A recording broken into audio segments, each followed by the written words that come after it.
سلامونه احترامات زما یوټیوب چینل ته یو ځل بیا ښه راغلاست. دا زموږ او ستاسو د CSS د کلاس دریم درس دی او په دې درس کې به موږ او تاسو په کمنټس باندې کار کوو چې یاره کمنټس موږ او تاسو په CSS کې د څه لپاره استعمالوو.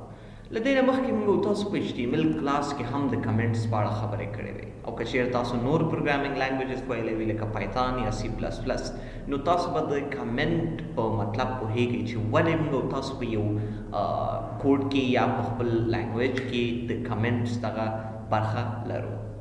ګورئ کمنټس اصل کې موږ او تاسو د دې لپاره استعمالوو کله چې موږ غواړو داسې یو لیکنه ترسره کړو خپل کوډ کې دننه چې هغه باید زموږ ویب براوزر یا زموږ چې کوم انټرپریټر دی دی دې باید ایکسیکیوټ نه کړي یا دی زموږ په ریزلټ کې دی باید شو نشي. فرض کړئ زه یو لیکنه کوم یو کوډ کوم او د هغې کوډ په اړه زه معلومات لیکم، نو زه خو نه غواړم چې دغه معلومات چې کوم ما لیکلي دی د زما په کوډ کې هم راشي یا زما په ویب براوزر کې دی هم دا ریزلټ راشي. نو د دغه موضوع لپاره موږ او تاسو بیا د کمنټ څخه استفاده کوو چې په CSS کې بیا موږ سره کمنټس په دوه ډوله دي. یو موږ سره سنګل لاین کمنټس دي او بل موږ سره چې کوم دی دی ته موږ او تاسو ملټیپل لاین کمنټس ویلی شو چې په زیاتره پروګرامینګ لینګویجز کې همدغه رقم کمنټس موږ سره موجود دي. خو په CSS کې بله خبره دا دی، ډېره ښه خبره دی چې سنګل لاین کمنټس او ملټیپل لاین کمنټس دواړه تاسو کولی شئ په یوې لارې سره ترلاسه کړئ. د کمنټ اخیستلو لاره موږ سره دا دی، تاسو به دغه بیک سلیش اچوئ، هغې نه وروسته به یو سټاریک علامه اچوئ او هغې نه وروسته به بیا سټاریک علامه او بیا به بیک سلیش اچوئ.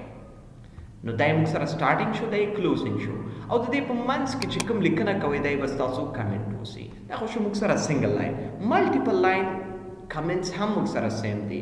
لومړی به همدغه طریقې سره بیک سلیش بیا به سټاریک علامه کلوزینګ بیا هم لومړی به سټاریک اچوئ بیا به بیک سلیش. اوس چې څومره کمنټس لیکئ څو لارې کمنټس لیکئ کولی شئ ډېر په اسانۍ یې دلته ولیکئ. راځئ زه تاسو ته په عملي ډول په CSS کې ښیم چې څنګه موږ او تاسو کولی شو یو کمنټ واخلو. فرض کړئ زه راځم خپل CSS کوډ ته او دلته زه د خپل د ویب پیج چې کوم باډي دی د دې لپاره یو څه سټایلز ورکوم. فرض کړئ زه خپل باډي سلیکټ کوم. سلیکټرز باندې موږ او تاسو وروسته خبرې کوو چې څنګه موږ او تاسو کولی شو یو سلیکشن ترسره کړو. خو صرف دومره ځان پوهیږئ چې کله موږ او تاسو باډي لیکو او دغه قوسونو کې دننه څه لیکو دا به زموږ باډي ته اپلای کیږي. زه راځم فرض کړئ د باډي چې کوم ویډ دی دی ورته 100%، د دې چې کوم هایټ دی دا ورته 100 VH، د دې چې کوم بیکګراوند دی دی ورته دغسې یو کلر به ورته انتخاب کړو.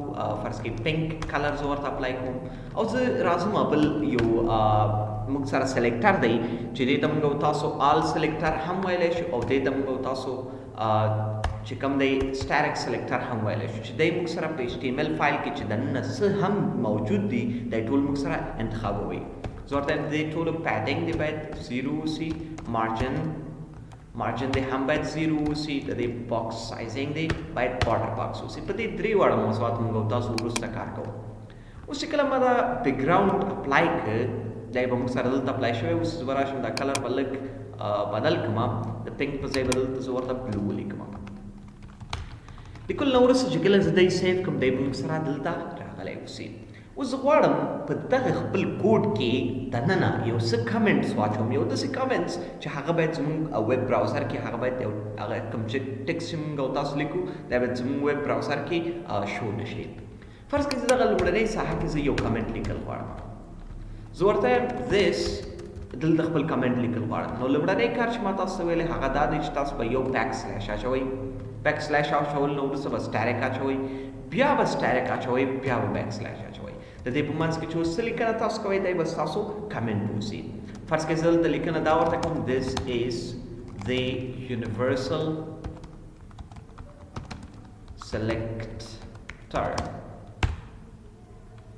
دغسې یو کمنټ ما ورته ولیکه او کله چې زه دی سیف کوم خپل ویب پیج ریلوډ کوم ګورئ زموږ په ویب پیج کې به هیڅ نوه ریزلټ موجود ونه اوسي ځکه کوم ټیکسټ چې موږ او تاسو ولیکه دی موږ سره صرف د دې لپاره دی چې موږ خپل ځان لپاره یا نوټس دو یا داسې یو کوډ لیکو یا داسې یو لیکنه کوو چې دی باید زموږ ویب براوزر کې شو نشي. اوس که چیرې زه غواړم چې دغلته د پیډینګ سره څنګ کې یو کمنټ ولیکم دا کار هم تاسو کولی شئ. دغلته راشئ لومړی بیک سلیش سټاریک واچوئ، بیا به سټاریک او بیا به بیک سلیش او دې په منځ کې څه لیکئ زه دلته فرض کې ورته لیکم the padding is set to 0. همداسې کولی شي مارجن بارډر باکس سایزینګ هر ساحې کې چې کمنټ اخیستل غواړئ هلته کولی شي کمنټ واخلئ. اوس موږ او تاسو په لومړی کې یو خبره دا وکړه چې کمنټس موږ سره بیا دوه ډوله وي، یو ملټیپل لاین او بل موږ سره سنګل لاین اوسي. اوس خو موږ او تاسو په سنګل لاین باندې کار وکړو. که چیرې یو کس غواړي ملټیپل لاین کمنټس واخلي نو دې لپاره هم سیم او اسانه طریقه ده. بیک سلیش واچوئ، سټاریک واچوئ، بیا به سټاریک او بیک سلیش په دې کې دننه اوس چې څومره لاینونه تاسو اخیستل غواړئ لاینونه مو واخلئ. فرض کړه زه ورته دلته لیکم چې this is the body style. لیکل نو ورسره چې کله زه سیف کوم لسان سره ورې موږ سره هیڅ ریزلټ موجود نه دی. ځکه موږ تاسو چې کوم ډبل لاین دی یا ملټیپل لاین کمنټ چې کوم دی اخیستی دی دلته تاسو کولی شئ خپل نوره لیکنه وکړئ. زه ورته فرض کوي وایم the width is set to 100%. The height is set to 100 feet. یا تاسو کولی شئ بل لاین هم واخلئ. The background color is blue. کله چې دی له ځان سره سیف کړئ نو دا کمنټ به تاسو دلته په کوډ کې همیشه لپاره موجود اوسي. ګورئ اکثره خلکو سره دا پوښتنه هم اوسي اکثره شاګردانو سره چې دا کمنټ ولې موږ او تاسو اخلو.